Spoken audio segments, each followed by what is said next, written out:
para que quede disponible en la plataforma. Eh, Otra cosa, otro anuncio que les tenía, chicos, la clase anterior se nos fue un poco en tema del tiempo. Yo esperaría que hoy no sea el caso, pues el ejercicio que tenemos a nivel práctico no es tan extenso. Entonces, ahí tenemos que tomar la decisión si queremos algún recreo o queremos no tener recreo y salir más temprano. Hay algunas personas que me han solicitado, por favor, salir más temprano porque tienen que desplazarse a la sede a recibir clases a las 5. Entonces, vamos a ver qué podemos hacer al respecto. Eh, entonces, vamos a continuar con esto y voy a compartir la pantalla con ustedes para ir revisando pues, la información que tenemos para ustedes el día de hoy. Ok, entonces voy a presentar esto. Pregunta nada más para ver si estamos bien. ¿Están viendo en pantalla la información, chicos? Algo que dice la presentación de valoración y respuesta a riesgos. Sí, profe. Ok, excelente. Entonces, dando continuación, chicos, al tema de riesgos, la clase anterior hablamos de que tenemos un gran universo de esos riesgos que están o que están en los cuales estamos inmersos, ¿verdad? Dimos algunos ejemplos incluso. Y habíamos hablado de la importancia de ser conscientes de la necesidad de identificarlos, porque de esa manera nos podría ayudar a prever situaciones que en otros casos pues podrían ser nefastas o críticas para nuestro negocio. Entonces tenemos que tomar medidas que nos ayuden eh, a reducir esos riesgos o al menos gestionarlos. Entonces, si ustedes ven el tema de hoy, justamente habla sobre la respuesta, la valoración en primera instancia, ¿verdad? Para determinar qué tan crítico es el riesgo, qué tanto impacto podría tener ese riesgo dentro de mi organización, si ese riesgo se materializa, y también cuál es la respuesta que voy a tener yo para, de alguna u otra forma, gestionar ese riesgo de una manera adecuada. Entonces, a eso nos va a ocupar el día de hoy. En relación con esto, chicos, vamos a ver un poco el tema de los criterios de los riesgos, cómo podríamos hacer la identificación de los mismos, ¿verdad? A través de algunos métodos formales o informales. El análisis y la evaluación, que es lo que me preguntaba el compañero relacionado con estos famosos mapas de calor y los tipos de respuesta que podríamos eventualmente dar a un riesgo, que realmente hay 4 tipos de respuesta que al final de la presentación pues los vamos a estar analizando.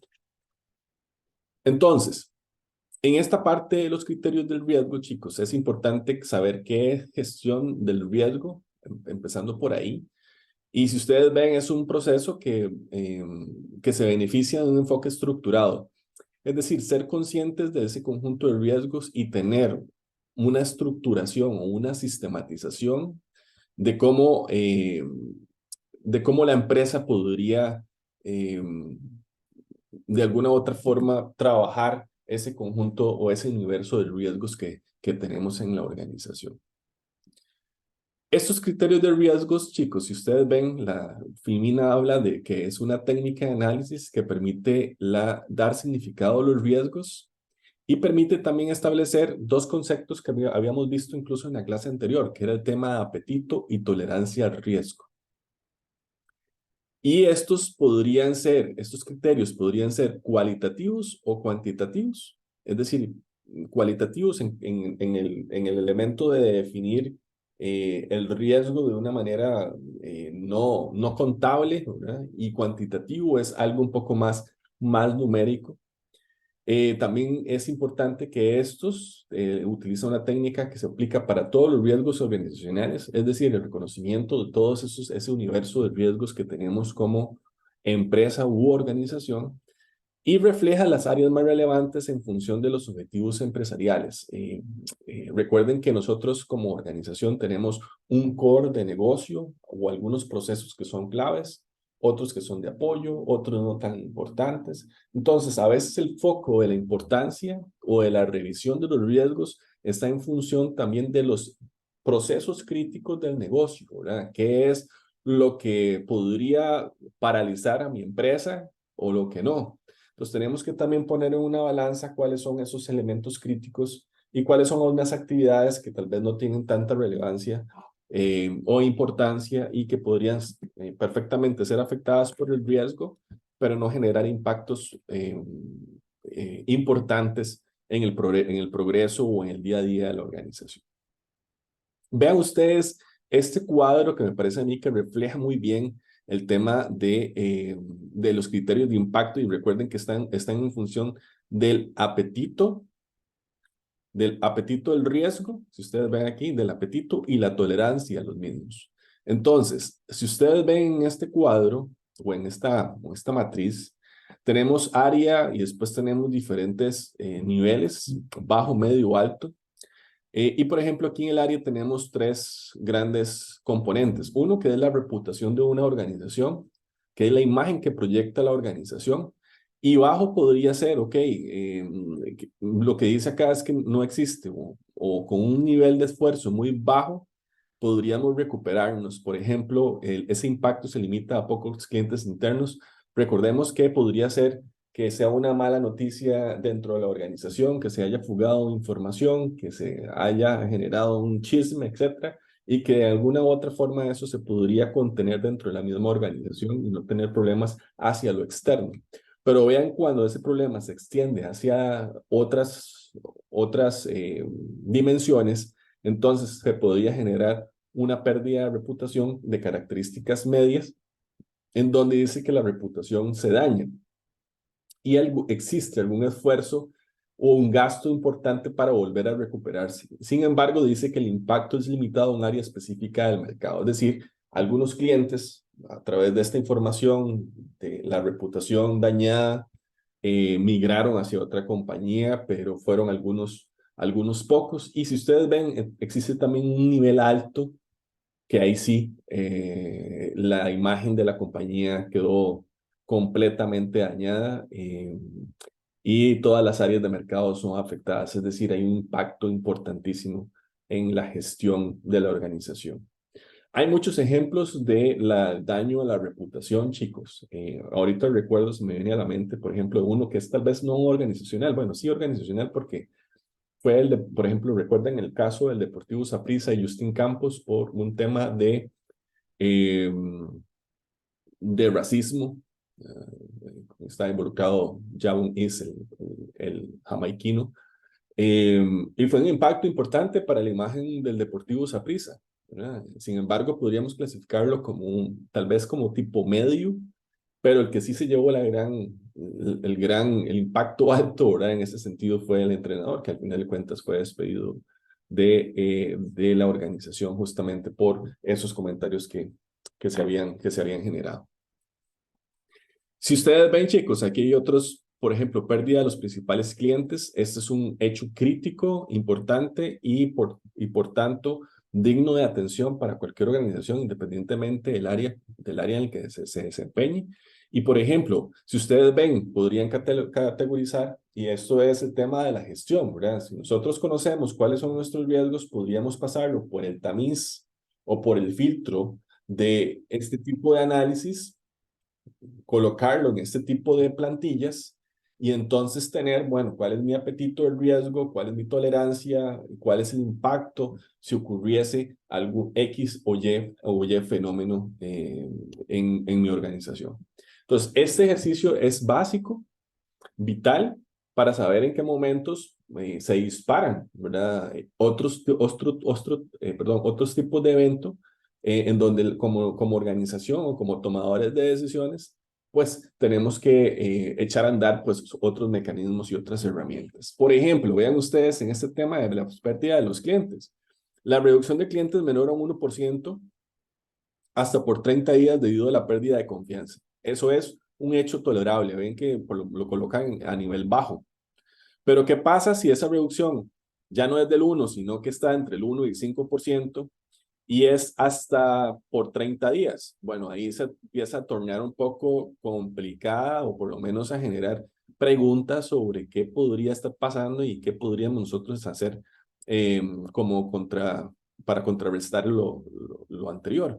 Y vean ustedes, por ejemplo, una afectación alta sería una reducción mayor al 5% hasta por 30 días debido a la pérdida de confianza. Estos porcentajes, chicos, es básicamente a partir de juicio experto, evidencia histórica de la compañía, obviamente la dimensión de la misma organización, porque a veces digo un 5% para una empresa que tiene 30,000, 100,000 clientes, pues no es tan crítico. Pero si es una empresa pequeña que tiene 100 clientes y se le van el 5% y ese 5% para peores eran los clientes que más compraban, pues entonces se torna todavía mucho más. Entonces, ¿qué es importante aquí también? Contemplar cuál es la naturaleza de la organización y justamente cuál es la tolerancia a ese riesgo. Y si tenemos otro caso aquí sobre la productividad, por ejemplo, menos del 25% del personal se encuentra fuera por una semana, no hay un componente bajo ahí en temas de impacto. En el otro es 25%, pero de 1 a 3 semanas, y el otro es más del 25% del personal por afuera por tres semanas. Entonces, esto, como les digo, es una especie de mapa que nos permite pues evaluar algunas características de este conjunto de áreas funcionales o de temas. En el tema de identificación de riesgos, chicos, es lo que les venía mencionando. Es un ejercicio que se realiza para tratar de conocer y tener comprensión completa de todo ese conjunto de riesgos que están dentro de nuestra organización, ¿verdad? No solamente dentro, sino que también nos afecta el contexto, ¿verdad? Riesgos externos. Entonces tenemos que tratar de dimensionar esto y tener claro justamente todo este conjunto de elementos. ¿Para qué, chicos? ¿Y cómo? Más bien aquí sería cómo podríamos determinarlos a través de métodos formales que les decía, que podrían ser talleres, lluvia de ideas, talleres específicos, donde llaman a la organización específicamente para tratar de ir a hacer una identificación de los diferentes riesgos. Ahora, imagínense ustedes dentro de esa misma organización, trabajando en los diferentes departamentos, en las diferentes líneas operativas, y que los llamen obviamente, como ustedes han estado trabajando ahí, 2, 3, 4, hay gente que trabaja por 20 años, pues puede reconocer de una manera más sencilla pues, los riesgos a los que están expuestos, ¿verdad? Entonces, una de las buenas prácticas es hacer esos llamados eh, a toda la población o subdividiendo esa población para que sea más manejable y hacer un proceso de consulta donde podamos estipular todo el conjunto de riesgos de entre una organización. O informales que podrían ser suscitados de una manera eh, como sin ninguna organización, pero de alguna u otra forma también se van recogiendo, ¿verdad? Las evidencias y los riesgos que se podrían estar sufriendo. Eh, si ustedes ven, ahí hay diferentes fuentes de datos. Están los datos históricos, los métodos basados en evidencia, los enfoques de experto. Puede ser que sean expertos en el área de riesgos, que vienen y nos visitan, hacen una observación y empiezan a descubrir cuáles son algunos de esos vacíos que estamos dejando de lado. En fin, los datos históricos, bueno, información, experiencias de otras compañías de la misma área en las cuales nosotros estamos desempeñándonos. En fin, hay una N cantidad de insumos de información que podrían o que posibilitan tener entonces un escenario más completo de los riesgos. Y también, como les decía, recopilar los datos provistos por el personal, que son los que trabajan y los que llevan el día a día la carga y por tanto también son perceptivos de los riesgos que hay en los alrededores o en sus espacios de trabajo. Por ejemplo, una de las ideas de tener la clase hoy virtual, bueno, se decía el meteorológico que iba a estar bastante pesado en la tarde, bueno, en buena hora, que más bien está soleado, pero es importante que ustedes, y creo que se los había dicho en la clase anterior, que también empecemos a revisar, bueno, cuáles son las amenazas y los riesgos que hay en nuestros entornos, ¿verdad? En el lugar donde nosotros vivimos. En función justamente de estas emergencias nacionales, ¿verdad? De estos códigos. Ahorita estamos en una alerta amarilla. Creo que estábamos a los días pasados en una alerta naranja. Creo que solo el Caribe está en una alerta verde. Es decir, tenemos que empezar a comprender que vivimos en un país donde se van a dar estas emergencias, donde vamos a tener estas alertas, y que tiene un impacto, pues, incluso holístico, integral, completo a nivel del país. Hoy estaba escuchando, por ejemplo, una noticia relacionada con el Pacífico Sur, toda la zona de Corcovado, de Golfito, porque están colocando unos nodos para revisar el tema de la sismicidad, porque aparentemente hay evidencias de que se podría desatar un gran evento sísmico en la zona. Y obviamente eso va a alcanzar pues el resto del país. Somos un país súper pequeño y tremendamente sísmico por la interacción de las dos placas que ya conocemos. Entonces hay que estar preparados y no hay que cerrar los ojos, ¿verdad?, ante los fenómenos a los cuales estamos expuestos. Entonces, ustedes también van a determinar en sus alrededores cuáles son los fenómenos que los podrían estar afectando. Y sería importante entonces que tomen previsiones al respecto. ¿Qué es importante en esto, chicos? Vean ustedes que este ejercicio, ¿verdad?, de hacer revisión nos permite generar un listado de eventos potenciales, ¿verdad? Ahí en sus casas, imagínense ustedes, bueno, traten de determinar qué está sucediendo. Por ejemplo, aquí en mi casa tenemos un árbol atrás gigantesco, que hemos tenido problemas en el pasado porque una rama se quiebra y cae sobre el techo, y hay una posibilidad de un evento mayor que realmente se venga todo el árbol hacia la casa. Entonces, ¿qué previsión hay? Bueno, será eliminar ese árbol, ¿verdad? En un momento oportuno, ¿verdad? Tratando de ser preventivo al respecto. Pero ustedes pueden también hacer estas listas y sería un ejercicio interesante. Y el establecimiento de los principales escenarios de riesgo, ¿verdad? Bueno, tengo ese árbol gigantesco atrás. Bueno, ¿cuál es el escenario de riesgo? El escenario de riesgo es que se venga justamente para el lado donde está la casa, y ustedes podrían decir, bueno, ¿de dónde vienen los vientos? O pueden ver la figura del árbol, ¿verdad? Hacia dónde está el peso de ese árbol. Entonces ustedes pueden tomar decisiones al respecto. Y así muchos ejemplos que tendríamos que considerar. Estos escenarios de riesgo se explican a través de narrativas que normalmente los dan los dueños de los procesos, que son los que tienen, por decirlo así, los insumos para determinar cuál es el impacto que podrían tener esos diferentes escenarios en relación con la operatividad del negocio. Y aquí proveen una visión realista y práctica de los riesgos, ¿verdad? Que esto es importante, ¿verdad? Los riesgos no están ahí, no son entes etéreos, sino que son elementos que están ahí y que se pueden materializar en cualquier momento. Y también aquí se pueden alinear los riesgos con los objetivos del negocio, los eventos históricos y las amenazas emergentes. Recuerden que uno de los puntos importantes que habíamos conversado era que estos riesgos ustedes pueden determinarlos hoy, hacer un excelente ejercicio de determinación y tener todos los riesgos y que venga el experto y diga qué excelente, están todos identificados, pero un año después esos riesgos podrían, algunos no estar porque se pudieron haber desaparecido a través de algunas medidas. Por ejemplo, esto del árbol, bueno, yo podría decir, bueno, mañana mismo lo corto, y ya entonces ese riesgo que había identificado ya no debería aparecer en la lista, ¿verdad? Entonces hay que actualizarlo.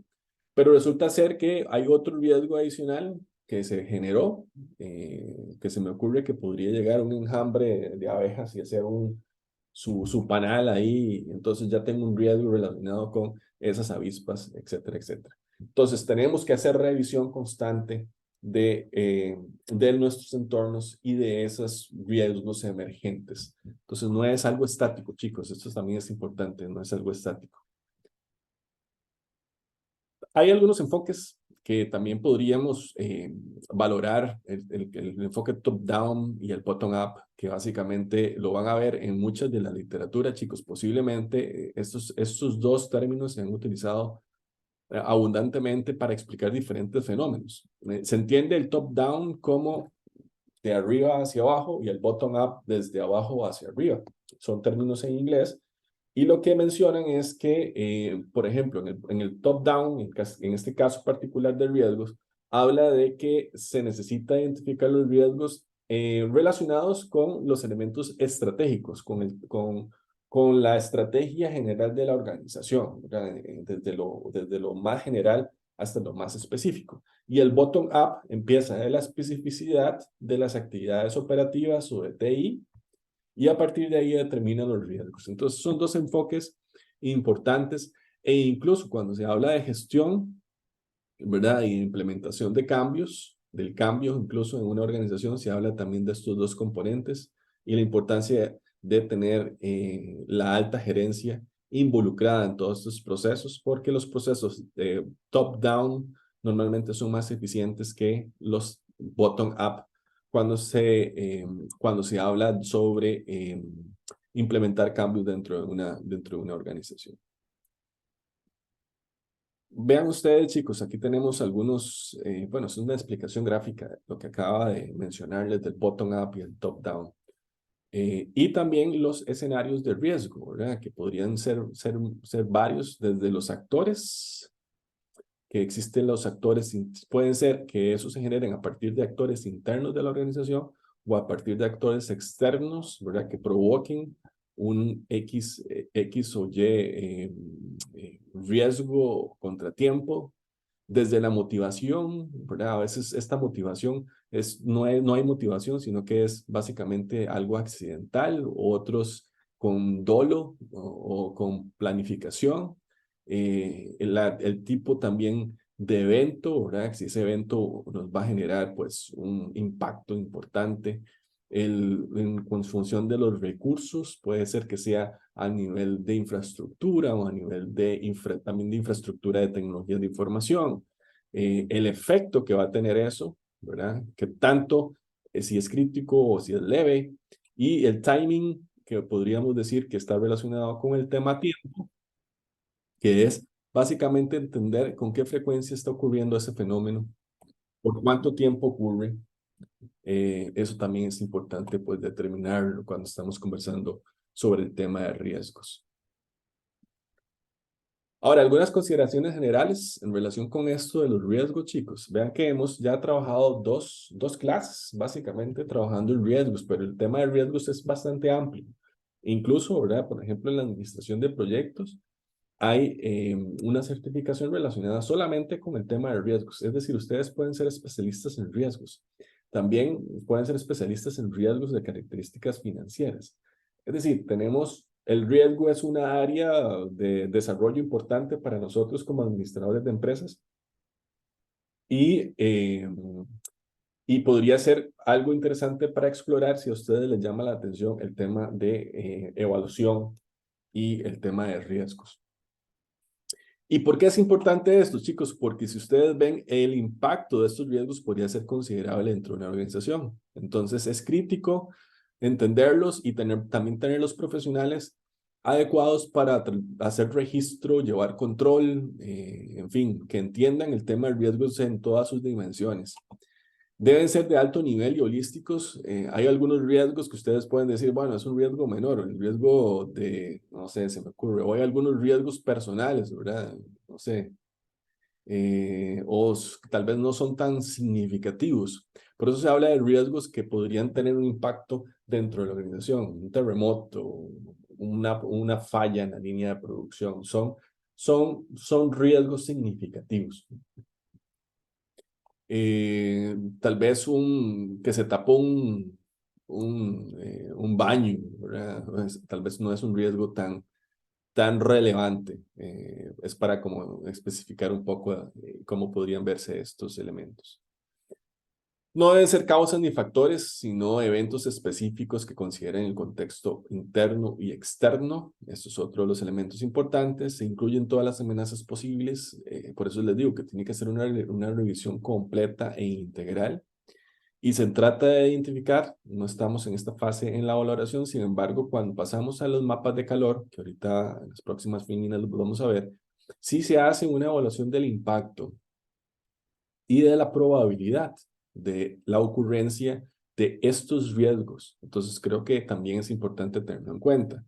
Y se deben revisarse las interrelaciones entre los diferentes elementos. Un riesgo podría generar otro en cadena, un riesgo pequeño podría generar otro más grande, es decir, hay algunas cosas que se vinculan, ¿verdad? Y que si nosotros vamos al core o a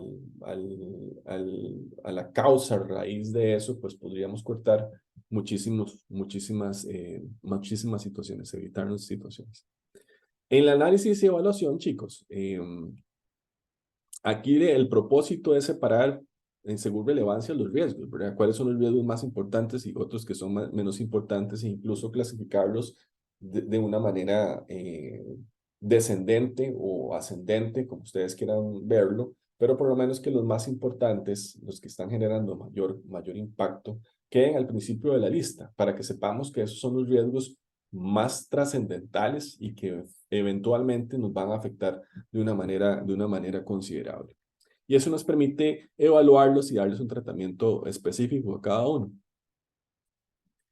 Vean ustedes acá, por ejemplo, es importante tener estas tablas de criterios de riesgos, verificar la existencia y la completud de los controles, es decir, si ya hay controles en nuestra organización para evitar riesgos o gestionarlos, bueno, saber si esos controles hay que actualizarlos o no, o si realmente son una respuesta total a ese riesgo o definitivamente no, tendremos que ir mejorando esto como en un proceso de mejora continua, el establecimiento de posibilidades de ocurrencia a partir de los controles existentes y la ubicación de cada riesgo en un mapa de calor. Y aquí venimos al punto, chicos. El ejercicio, yo no me acuerdo quién me lo preguntaba, pero el ejercicio del próximo avance, lo que hace alusión, como dice el compañero, era un mapa de calor.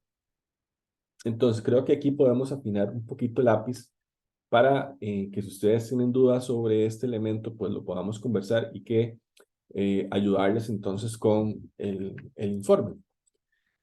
Aquí hay un mapa, ¿verdad? Tal vez este tal vez no lo recomiendo que lo usen, chicos, porque ustedes ven aquí hay dos componentes, amenazas y oportunidades. Entonces, básicamente, lo que sí es importante es que ustedes ven acá el elemento probabilidad y el elemento vamos a ver, tal vez de la ocurrencia de esto, ¿verdad? Entonces, es el cruce de dos pares ordenados en el eje X y en el eje Y, donde se intersecan, ¿verdad? Genera entonces un componente o un determinado dato. Puede ser numérico o puede ser un poco más cualitativo. Yo les sugiero que ustedes realicen o utilicen uno más cualitativo, que es el siguiente que les voy a mostrar, que me parece más sencillo, más gráfico, más visual, porque incluso tiene esta estructura de semáforo, ¿lo ven? Que tiene tres colores, verde, amarillo y rojo, siendo verde, ¿verdad? Los más leves, el amarillo, la versión moderada y el rojo, la versión de más alto impacto. Vean ustedes que ustedes tienen aquí, por ejemplo, la probabilidad de ocurrencia, ¿verdad? El que exista un terremoto en Costa Rica, bueno, eso es sumamente probable, ¿verdad? El que tenga un impacto alto, pues es probable también. Entonces, el tema sísmico, por ejemplo, podría ser uno rojo. Y ustedes pueden hacer entonces un listado, como este que ustedes ven aquí, donde viene el riesgo. Bueno, aquí está identificado con un número, pero ustedes pueden decir, bueno, ¿qué es el riesgo en particular? Bueno, es la caída de un árbol, es un choque eléctrico dentro de un laboratorio de informática, ¿verdad? O una puerta de emergencia en mal estado, o para el caso en específico, ahorita no recuerdo el caso de los chocolates, pero por lo menos no preciso algún riesgo específico. ustedes pueden colocar todo ese conjunto de riesgos y empezar a clasificarlos a través de este mapa de calor. Y si ustedes ven aquí, por ejemplo, habla del impacto y la probabilidad. Entonces tenemos para el riesgo 0,1, el impacto es moderado y es poco probable. Entonces, para R01 lo clasifican en justamente donde hace el cruce esas dos características, poco probable y moderado. Entonces se clasifica como verde, como ustedes lo ven ahí. El R1 y el R04 incluso está calificado con poco probable y moderado. O también hay otro que todavía sería el ideal, que sería poco probable y un impacto leve, como el caso del R2. Pero también estamos ante los escenarios como el caso del R5. Si lo ven ustedes, es bastante probable y también con un alto impacto, ¿verdad? Entonces lo consideramos como de características rojas. Chicos, aquí es importante y les hago la pregunta, ¿comprenden la lógica de los mapas de calor? ¿O hay alguna duda al respecto? Porque si no, entonces podríamos conversar un poquito más. Todo claro, profe. Ok, listo, perfecto, José. Entonces, muy buena la pregunta, me decía José. Y también eh, el elemento de mapa de calor se llama mapa de calor porque lo que hace es, va de los colores un poco más fríos a los más cálidos, ¿verdad? Por eso se utiliza un semáforo. Y podemos ver entonces de una manera gráfica cómo están distribuidos nuestros riesgos en función de estas dos variables, del impacto y la probabilidad de ocurrencia. Entonces, recomendación, hacer el listado y clasificar ese listado de riesgos en función de la probabilidad de ocurrencia y el impacto. Ahí, chicos, no es que tenemos que ser tan requete precisos ni tenemos que consultarles a expertos, sino a través de la lógica misma, ¿verdad? Ustedes hacen esa clasificación. Recuerden que es un ejercicio académico, no es que tiene que ser, pues, perfecto, sino que ustedes, pues, al menos coloquen, se sienten, piensen un poco de cómo pueden hacer esa clasificación en relación con las evidencias y lo que se espera de esos riesgos. Ok, en fin, entonces este es el ejercicio que posiblemente ustedes tienen que hacer en el reporte. Y aparte de eso, chicos, vean ustedes que esto es muy interesante, que es la evaluación de riesgos. Aquí tenemos la clasificación y aquí tenemos qué acciones vamos a tomar, que también yo creo que esto creo que viene en el informe, y si no, pues lo pueden complementar. Vamos a agregar una columna o un cuadrito con estas declaraciones. Si es crítico, bueno, ¿qué es lo que vamos a hacer? Por lo menos en este caso, se deben controlar inmediatamente, se busca una solución definitiva, o buscar acciones temporales. En el moderado, se requiere control de mediano plazo, en fin. Y en el leve, validar que los controles que existen pues puedan ayudarnos a paliar la situación de este caso de riesgos de este color en particular. Entonces, en este caso, para cada color se efectúan las acciones previamente establecidas. Ustedes pueden hacer un cuadrito como este y decir, bueno, ¿qué pasa cuando es rojo? ¿Qué pasa cuando es moderado o amarillo? ¿Y qué pasa cuando es leve? ¿Qué acciones vamos a tomar para cada uno de los riesgos en función de esas situaciones en particular? Y aquí vamos a ver que hay varios tipos de riesgos o estados en la medición del riesgo. El riesgo inherente, que es el que está ahí y no se han colocado o no se tiene ninguna respuesta ante ese riesgo. El riesgo corriente es el riesgo que está ahí, pero que sí tiene un conjunto de aplicaciones de respuesta al riesgo. Y el riesgo es residual, que es básicamente el riesgo corriente con todas las acciones que se tomaron y con acciones extra, ¿verdad? Acciones adicionales para, para reducir, ¿verdad? O paliar pues la situación del riesgo que se nos presenta.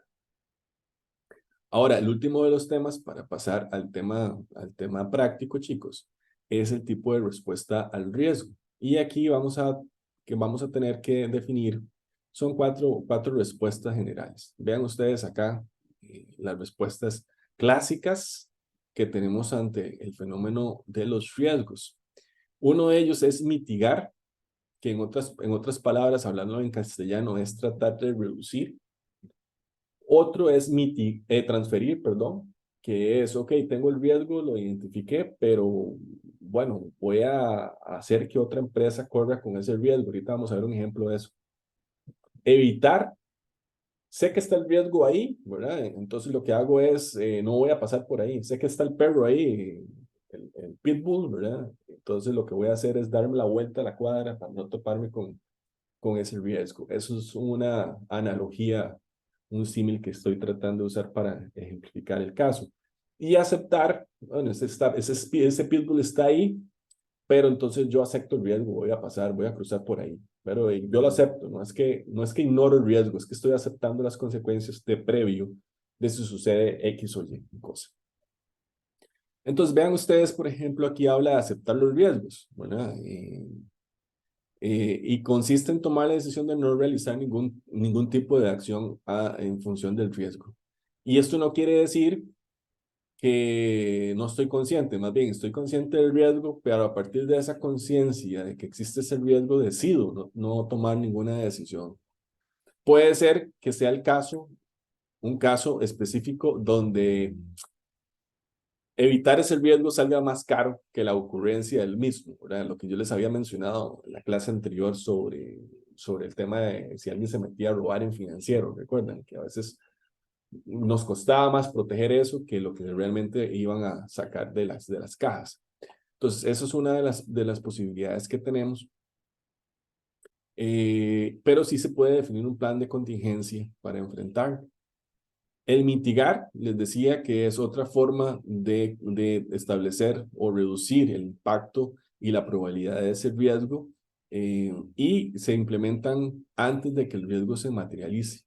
Entonces nosotros vamos a decir, bueno, voy a hacer esto, voy a hacer estas zanjas acá, porque yo voy a tratar de mitigar una posible inundación, ¿verdad? Entonces, desde previo yo ya estoy tratando de mitigar el impacto de esas situaciones. Ahora tenemos un riesgo con el cambio climático y el fenómeno del Niño, unas sequías que pareciera que en el 2024 van a venir bastante serias. Entonces, una forma de mitigar eso, pues podría ser resguardar agua, buscar nuevas fuentes, etcétera. Y debe haber un monitoreo continuo para verificar su efectividad de mitigación, ¿verdad? Por ejemplo, esto se ve mucho, si hablamos de las zanjas estas de Zaguar, se ve mucho, para continuar con los ejemplos del fútbol, se ve mucho en los estadios de fútbol, ¿verdad?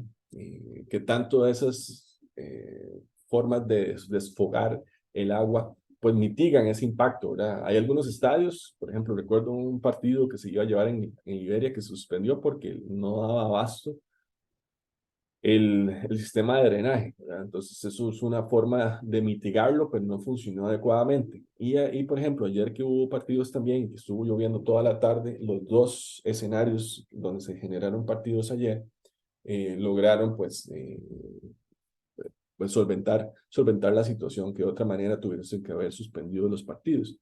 Pero hubo un elemento de mitigación que se informó, que se generó de previo a que ocurriera pues el riesgo, que en este caso era suspender, por ejemplo, una actividad deportiva.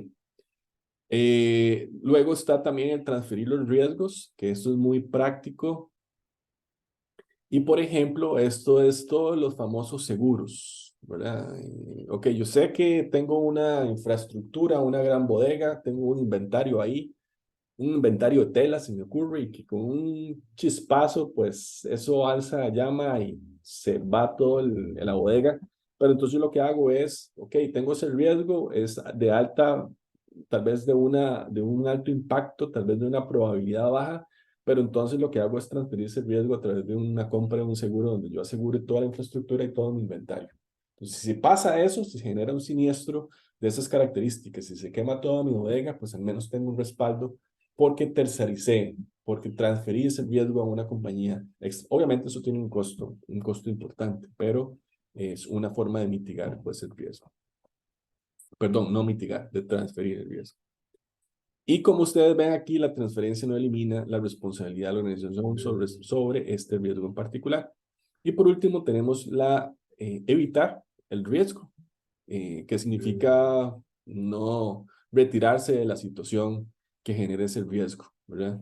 Eh, Porque puede ser que no hay otra respuesta costo efectiva para reducir este impacto, o que el riesgo no puede ser transferido ni compartido, o la gerencia considera que el riesgo es inaceptable, entonces prefieren no entrar en eso. Por ejemplo, no entrar en un mercado chino, ¿verdad? Porque dicen que es muy cambiante, o no entrar a hacer X o Y cosa porque los costos asociados a esto pues no son tolerables, y tampoco tengo el apetito, el riesgo para embarcarme en una de esas posibilidades.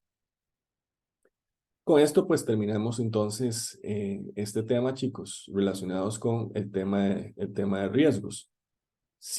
Vamos a ver, si no me equivoco, con hoy también terminamos la parte teórica en general. Creo que la siguiente clase, chicos, nada más vamos a tener un espacio de laboratorio para revisar vamos a ver, una práctica como general de todo.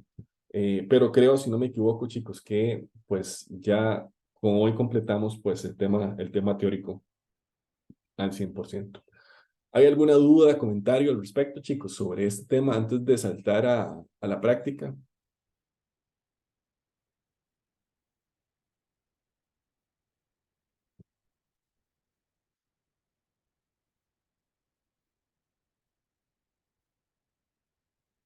No, no hay. Continuamos. Ok, chicos, Mi parte no entonces. hay dudas, profe. Sí, sí, dime, Catherine. No, que de mi parte no hay dudas. Ah, ok, perfecto. Entonces, chicos, les decía que pues ya completamos esto y ustedes ya tienen el insumo entonces necesario para sus informes, sus reportes, en fin. Entonces creo que ya podrían estar preparados para llevar a cabo todos esos productos. Voy a nada más salirme de acá, dejar de compartir, o más bien no dejar de compartir, sino nada más salirme de esta presentación y irme a nuestro entorno virtual. Y ahí, chicos, como siempre se los pido, por favor, descarguen la práctica y la plantilla, ¿verdad? La plantilla de Excel. Estamos en la sesión, sí, en la sesión 12. Si ustedes ven, la sesión 12 es en en las que estamos hoy, y aquí vamos a tener la práctica 11. Y si ustedes nada más ven el repaso en la sesión 13, nada más tenemos una práctica de laboratorio, que es una práctica general de VBA, que es básicamente un repaso, podríamos decirlo. Y quiero que vean lo que les estaba anunciando, que la sesión 14, es decir, dentro de básicamente 15 días, tenemos la prueba de laboratorio que tiene un valor de 25%. Ahí tal vez les voy pasando algunos detalles conforme la cátedra me vaya informando. Y la sesión 15, que es la entrega del tercer y cuarto entregables del proyecto. Y básicamente en la sesión 16 tenemos el examen de reposición. ¿Y qué más tenemos por acá? Eh, creo que no me acuerdo dónde está, no sé si tenemos un examen de teórico parcial también, pero no lo veo aquí reflejado, pero bueno. Ah, bueno, aquí están. Los exámenes de laboratorio, no, esto es de otro. Ok, ahí podemos ir valorando estas otras cosas. Entonces, en la sesión 12 vamos a tener la práctica 11, y aquí vamos a descargar tanto la práctica como el archivo en Excel. Yo lo voy a descargar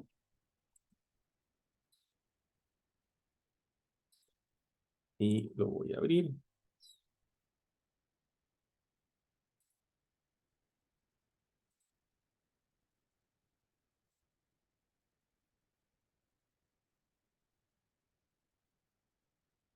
Ok, Anderson hacía una aclaración que los risk managers ganan demasiado bien. En efecto, así es. A mucha gente no le gusta mucho el tema de los riesgos, pero si ustedes ven el impacto que esto podría tener en una organización, y alguien que sepa cómo reducir ese impacto, obviamente es una pieza clave y por tanto va a tener un, un, un espacio de mercado muy interesante y obviamente salarios muy, muy competitivos. Vean ustedes, chicos, aquí yo tengo, por ejemplo, nuestro, mm, el Excel. Voy a habilitar aquí edición. Y tengo un problema de riesgo. Ok, entonces ese riesgo lo que hago es hacerlo de esta manera. Cierro esto y voy a los archivos que acaba de bajar. Y le doy aquí propiedades. No sé si a ustedes les pasa, hay un problema de seguridad ahí. Entonces lo que tienen que hacer es guardar el archivo, ir a propiedades del archivo y decirle desbloquear. Y le dan OK. Y después lo abren nuevamente. Por lo menos a mí en esta máquina me está dando problemas de seguridad. Tal vez posiblemente tengo los esquemas de seguridad muy, muy pesados. Pero si no, con solamente que le den a habilitar contenidos, ya con eso normalmente es suficiente. Si no es suficiente con eso, chicos, entonces les recomiendo que vayan al archivo, cierren el archivo, vayan donde estaba descargado, le dan clic derecho, propiedades y desbloquear, que fue lo que yo hice. Entonces, pregunta, chicos, ¿ya tienen el Excel abierto en esta posición donde tenemos básicamente dos hojas, proveedores e inventario? Sí, profe. Ok, excelente. Entonces, la idea es que podamos ir en sincronía. Es algo que yo siempre he querido hacer con ustedes para no ir perdiendo pues el hilo, ¿verdad? Y que ustedes vayan paso a paso en la elaboración de esto, ¿verdad? Que no se vayan perdiendo. Y si se pierden, por favor, me avisan porque no los puedo ver, ¿verdad? Por lo menos en el laboratorio físico, yo me doy cuenta por dónde van porque estoy normalmente viendo sus máquinas, pero a distancia, pues eso es complicado. Entonces, quiero que vean algo, chicos. Un ejercicio importante que tenemos que hacer siempre previo a la práctica es primero tener conocimiento de cómo está estructurado nuestro archivo o nuestro Excel, en otras palabras. Vean que tenemos básicamente dos hojas, una que se llama proveedores. Recuerden que siempre les digo, bueno, va de la 2 a la 9 porque puede ser que tengamos un for ahí atravesado que tengamos que realizar. Y tenemos entonces un conjunto de 8 proveedores diferentes desde la 2 hasta la 9. Y tenemos también un inventario que viene el nombre del proveedor, ¿verdad? Que son de los proveedores que venían en la hoja anterior, un código de producto, la descripción de ese producto, la categoría, el precio unitario, la existencia en pedido, unidades en pedido nuevo y la cantidad por unidad. Importante que hagamos este ejercicio para tener conciencia de cuáles son los elementos base de la información, porque recuerden que muchos de los componentes y los controles que nosotros estamos usando eh, provienen, o el insumo provienen justamente de las prácticas, o no de las prácticas, sino de las hojas de Excel. ¿Ok? Entonces eso es importante. Otra de las cosas importantes, chicos, es analizar entonces el formulario, ¿verdad? Para estos casos, hay un formulario que ya está creado y nosotros nada más le vamos a dar cuerpo y funcionalidad. Entonces podemos ir aquí a programador y le damos en Visual Basic, ¿verdad? Que es lo que nosotros ya hemos practicado bastantes veces. Y aquí quiero que vean entonces las características del formulario y que de alguna u otra forma también tratemos de socializar los nombres de los diferentes controles. Vean ustedes, por ejemplo, el formulario como tal se llama inventario FRM, ¿verdad? El formulario completo. Aquí tenemos otro componente que tal vez para nosotros es nuevo, que se llama tabulador. Y se llama tabulador, de hecho, que así se llama este rubro. Luego tenemos algo diferente que es como ven ustedes que aquí tenemos unos nombres de algunas categorías que si ustedes son observadores son los mismos nombres que estaban en la hoja de inventarios en el Excel, o por lo menos algunos de ellos son de estos componentes. Y nos aparece aquí también vamos a ver, voy a cerrar esto. Productos, una caja de lista, ¿verdad? Que es algo que vamos a usar.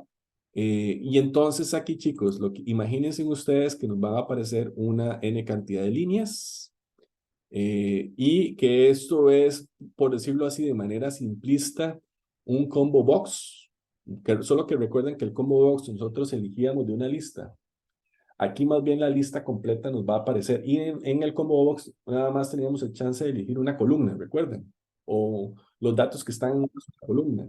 En este caso vamos a ver el registro completo en función de esos valores. Entonces vamos a ver registro 1, registro 2, etcétera.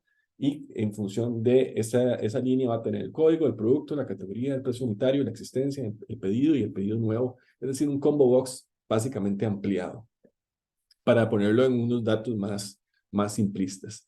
Y este otro esquema, chicos, que viene aquí, por ejemplo, viene un código, que este se llama código TXT, categoría TXT, producto TXT, precio TXT, pedido TXT, existencia TXT, nuevo pedido TXT, actualizar BTN y cerrar FRM.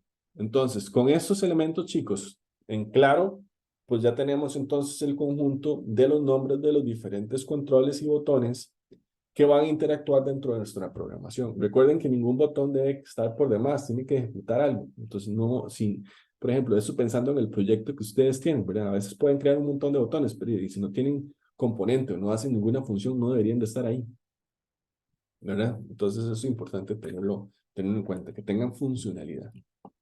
Ok, entonces teniendo esto claro, chicos, que es el primer ejercicio que yo pienso que deberíamos de hacer, vamos entonces a las instrucciones. Y estas instrucciones hablan de lo siguiente. Por ejemplo, habla de la edición y activación del formulario. La instrucción dice que incluya una instrucción que despliegue el formulario FRM cada vez que se abra el archivo. Entonces, cada vez que se abra el archivo, estamos diciendo que se abra esta hoja de trabajo. Entonces, cuando decimos que cada vez que se abra, podemos utilizar donde dice aquí This Workbook, ¿verdad? Y le damos doble clic a este This Workbook. Y aquí, chicos, vamos a generar, dice que es, vean lo que dice en la instrucción, despliegue un formulario inventario FRM cada vez que se abra el archivo. Entonces, vamos a hacer lo siguiente. Vamos a decir que aquí donde dice general, ¿lo ven? Aquí donde dice general, vamos a decirle que el workbook, vamos a utilizar el workbook, y ven que ustedes dicen que aquí que es workbook open, ¿verdad? Entonces, vean lo que dice la instrucción. La instrucción dice, genere o incluya una instrucción que despliegue el formulario inventario FMR cada vez que se abra el archivo. Entonces, aquí le estamos diciendo que workbook open, que es cada vez que se abre el archivo, vamos a generar una instrucción donde se muestre el inventario FMR. Entonces, básicamente la instrucción es la siguiente. Inventario, o más bien hagamos lo siguiente. Voy a copiarlo para no equivocarme.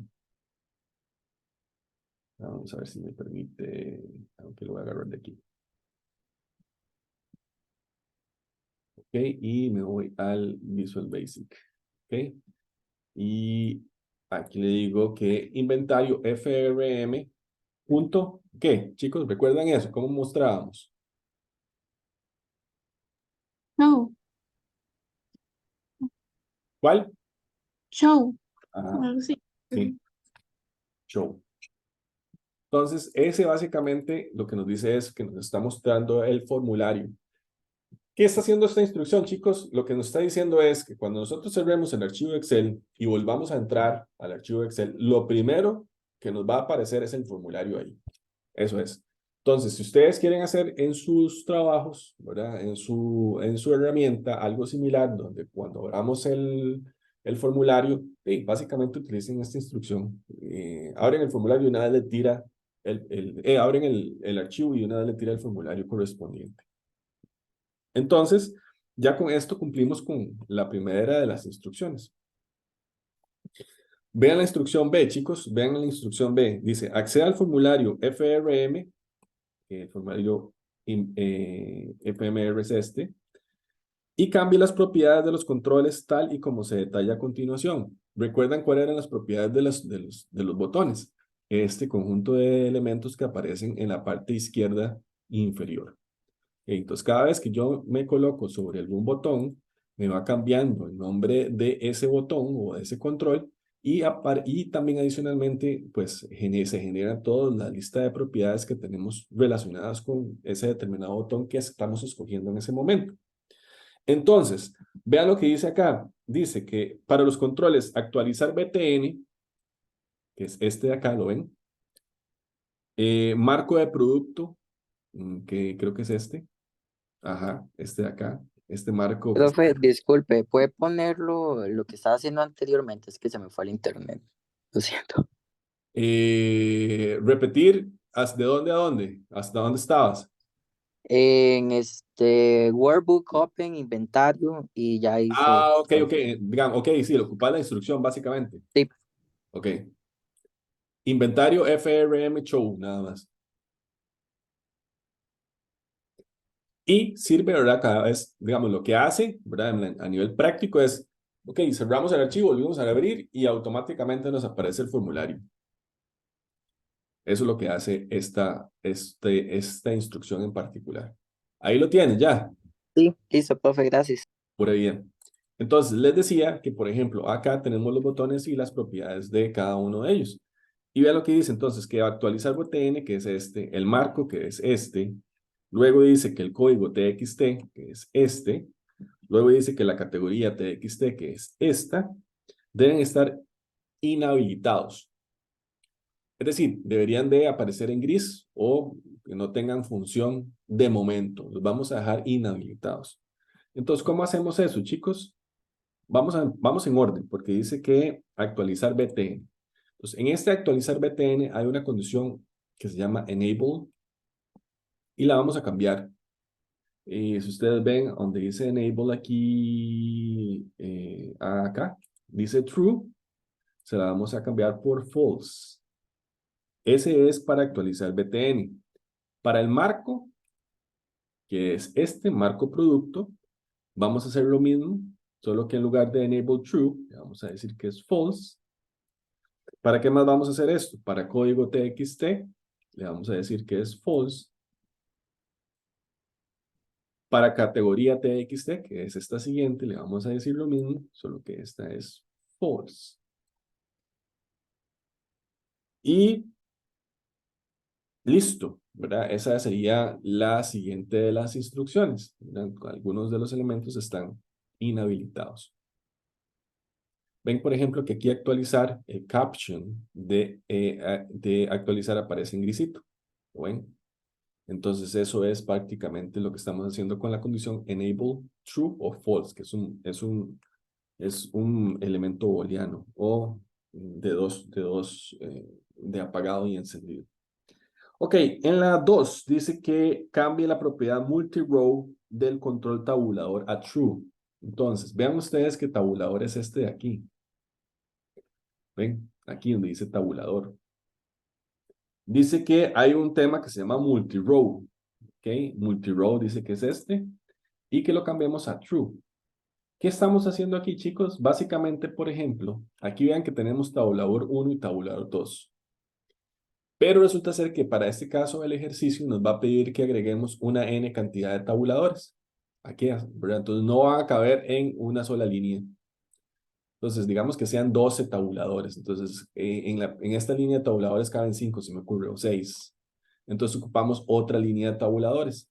Entonces, para que no salgan cortados esos tabuladores, ni los captions de esos tabuladores, lo que hacemos es decirle que genere un multi-row de características de true o verdadero, para que si se llena esto, entonces me siga aquí con una segunda línea de tabuladores.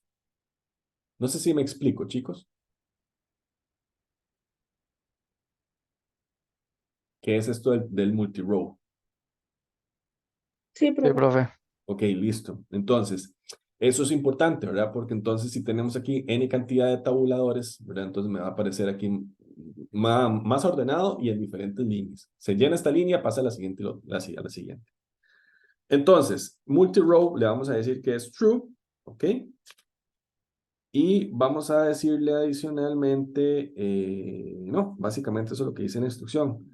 Luego dice, ingrese a la ventana